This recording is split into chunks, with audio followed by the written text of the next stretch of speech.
आदाब, मैं हूं मुमताज आलम रिजवी और मैं बात करूंगा इस वक्त उत्तर प्रदेश की और पूरे मुल्क की सियासत की।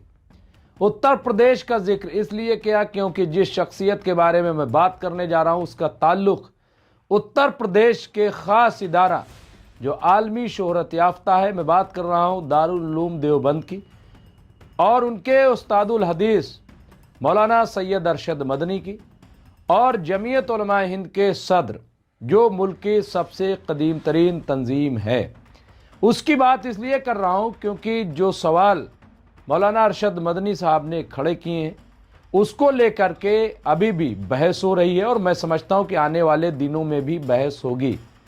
जिस तरह से मौलाना तौकीर रज़ा खां को अरेस्ट किया गया, गिरफ्तार किया गया, अभी न्यूयॉर्क के एक सरवर चिश्ती मौलाना सरवर चिश्ती का बयान आया है और उन्होंने आवाज़ उठाई कि आखिर इतने खानकाहें हैं, इतनी मस्जिदें, इतने इदारे, लेकिन कोई भी बरेली से बोलने वाला नहीं है। उनका बयान चल रहा है, लेकिन ये बयान उस वक्त आया है कि जब मौलाना अरशद मदनी साहब ने मुल्क के मौजूदा हालात पे दो टूक बातें कही हैं और उन्होंने कहा कि आखिर क्या बात है कि न्यूयॉर्क में ममदानी मेयर बन सकता है, लंदन में एक मुस्लिम मेयर बन सकता है, लेकिन आज मुल्क के हालात ऐसे हो गए हैं कि यहाँ पे एक मुस्लिम यूनिवर्सिटी का वाइस चांसलर बनना भी मुश्किल हो गया है और अगर बनेगा तो उसे जेल में भेज दिया जाएगा। इस बयान को लेकर के तमाम मीडिया में हंगामा खड़ा हो गया कि आखिर ये क्या कर दिए।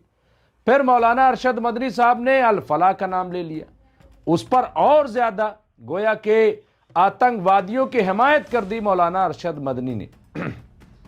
तो ये अब इस पे एक मजमून आया है, मैं अभी सोशल मीडिया पर देख रहा था, फेसबुक प्लेटफॉर्म पे एक मेहताब आलम ने एक मजमून लिखा है और उसका उन्वान रखा है गंदी नाली की गेंद। ये उन्वान उन्होंने क्यों रखा है, गंदी नाली की गेंद, क्या वजह थी, क्या ज़रूरत थी, इसके पीछे मकसद क्या है, तो हम वो मजमून आपकी खिदमत में पेश कर रहे हैं।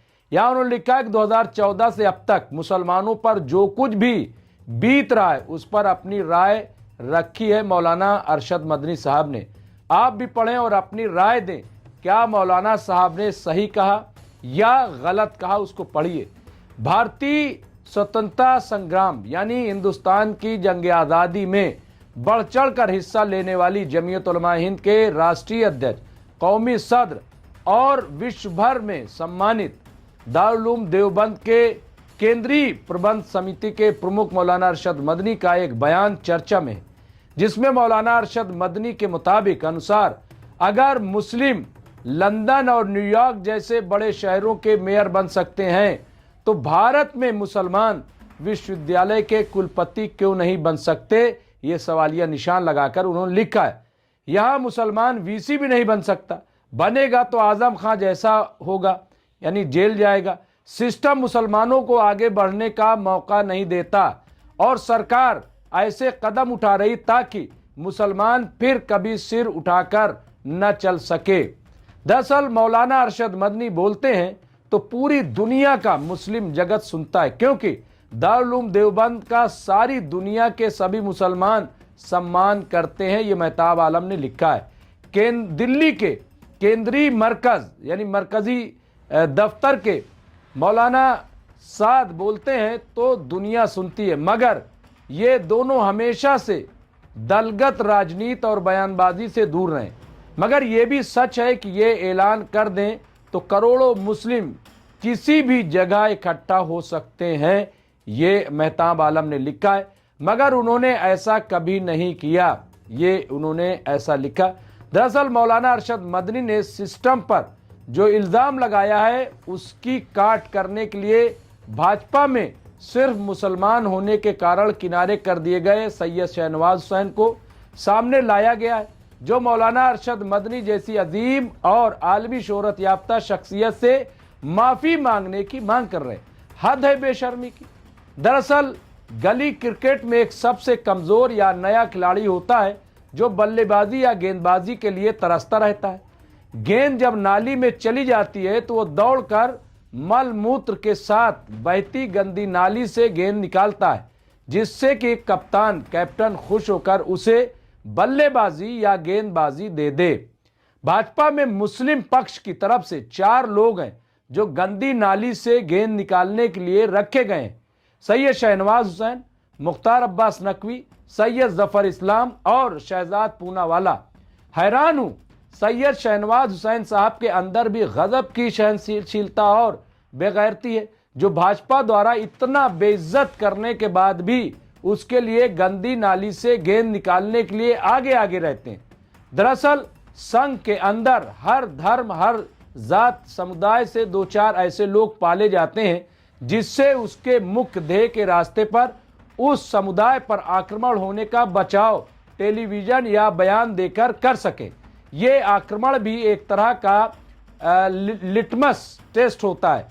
प्रतिक्रियाओं यानी रद्द अमल का पैमाना अर्थात इंटेंसिटी नापा जाता है, फिर आगे की रणनीति बनाई जाती है। यह महत्वपूर्ण यह है कि अन्य समुदायों को तो फिर भी उनकी संख्या की बुनियाद पर आधार पर सांसद, विधायक, मंत्री और मुख्यमंत्री बनाया जाता है, मगर मुसलमानों की स्थिति भाजपा में भी वही है जो मौलाना अरशद मदनी ने कहा है। दरअसल अपने बयान में उन्होंने वाइस चांसलर के साथ साथ भाजपा के इन 4 नाली से गेंद निकालने वालों का भी नाम लेकर सवाल पूछना चाहिए, क्योंकि ये चारों भी सिर्फ मुसलमान होने की वजह से किसी पद पर नहीं है। शहजाद पूनावाला तो कभी केचुल में ही हैं, इसलिए उस पर कुछ कहना बेकार है, मगर सैयद जफर इस्लाम तो एक जाने माने बैंकर रहे और सारी जिंदगी इन्वेस्टमेंट बैंकिंग में काम किया।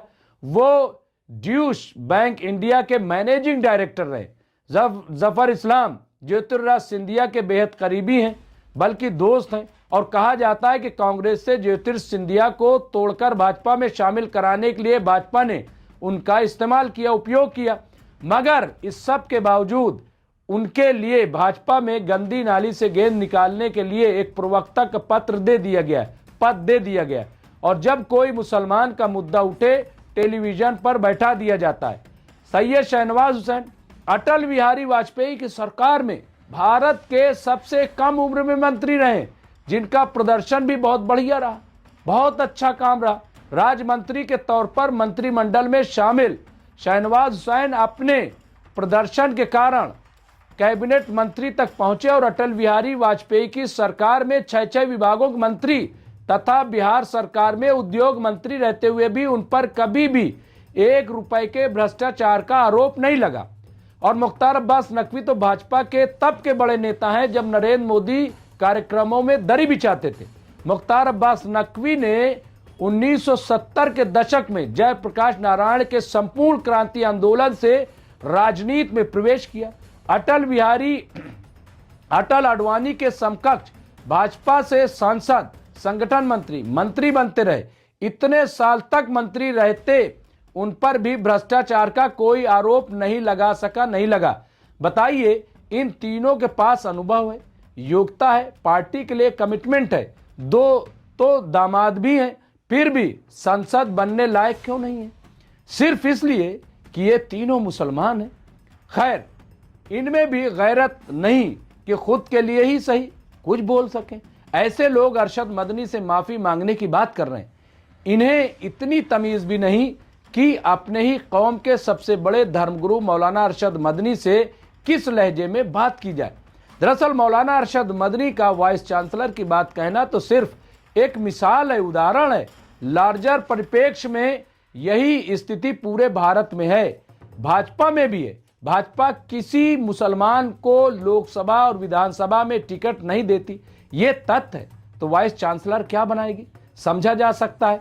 यूनिवर्सिटी के वाइस चांसलर के तौर पर मौलाना अरशद मदनी के बयान को अलीगढ़ मुस्लिम यूनिवर्सिटी और जामिया मिल्लिया इस्लामिया यूनिवर्सिटी के मुस्लिम वाइस चांसलर का संदर्भ देकर गलत साबित करने की कोशिश की जा रही। तो उन्हें बता दूं कि इन दोनों यूनिवर्सिटी के बायलॉज अर्थात विश्वविद्यालय के आंतरिक नियम और कानून के तहत सिर्फ मुसलमान ही इन माइनॉरिटी यूनिवर्सिटीज का वाइस चांसलर हो सकता है। Delhi university, Jawaharlal university, Banaras Hindu university, Allahabad university जैसी यूनिवर्सिटी की बात मौलाना अरशद मदनी ने की है। दम है तो यहाँ मुस्लिम वाइस चांसलर मुकर्रर करके उन्हें गलत साबित करिए, नहीं तो शहनवाज हुसैन को माफ़ी मांगनी चाहिए। और मौलाना अरशद मदनी के बारे में नहीं पता तो सैयद शहनवाज हुसैन जान ले।